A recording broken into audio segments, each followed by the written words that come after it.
बिस्मिल्लाहिर्रहमानिर्रहीम। Islamic voice channel की तरफ से आप सबको मोहब्बतों भरा सलाम। अस्सलामु अलैकुम।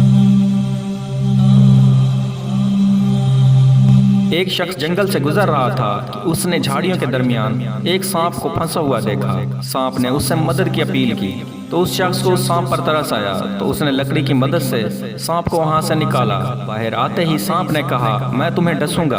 तो उस शख्स ने कहा, मैंने तुम्हारे साथ नेकी की है और तुम मुझे डसना चाहते हो। तो सांप ने कहा कि हमारे यहाँ नेकी का जवाब ऐसे ही दिया जाता है। तो उस आदमी ने कहा, चलो किसी से फैसला करवा लेते हैं। चलते चलते एक गाय के पास पहुंचे और उसको सारा वाकया बयान करके मसला पूछा। तो उसने कहा, वाकई नेकी का जवाब इसी तरह होना चाहिए, क्योंकि जब मैं जवान थी और दूध देती थी तो मेरा मालिक मेरा ख्याल रखता था और चारा पानी वक्त पर देता था, लेकिन अब मैं बूढ़ी हो गई हूँ तो उसने मेरा ख्याल रखना छोड़ दिया है। यह सुनकर सांप ने कहा, अब तो मैं तुम्हें डसूंगा। उस आदमी ने कहा, एक फैसला और ले लेते हैं। सांप मान गया और वो एक गधे के पास चले गए और उन्होंने एक गधे से फैसला करवाया।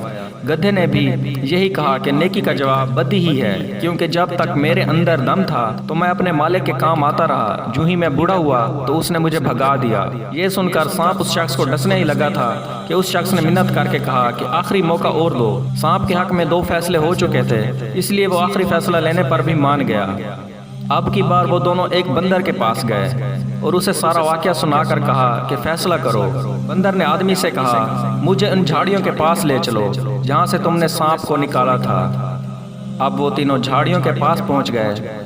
बंदर ने कहा, सांप को मेरे सामने झाड़ियों के अंदर फेंको और फिर मेरे सामने बाहर निकालो, इसके बाद मैं फैसला करूंगा। आदमी ने सांप को झाड़ियों के अंदर फेंक दिया और फिर बाहर निकालने ही लगा था कि बंदर ने मना कर दिया और कहा कि इसके साथ नेकी मत करो, ये सांप है, ये नेकी के काबिल नहीं। तो मोहतरम अजीज दोस्तों, इस कहानी से हमें 2 सबक मिलते हैं कि सांप के साथ नेकी करोगे तो फिर भी ज़रूर डसेगा, और दूसरा सबक ये मिलता है कि हर मसले को वहाँ से सुलझाना चाहिए जहाँ से वो मसला उलझा था।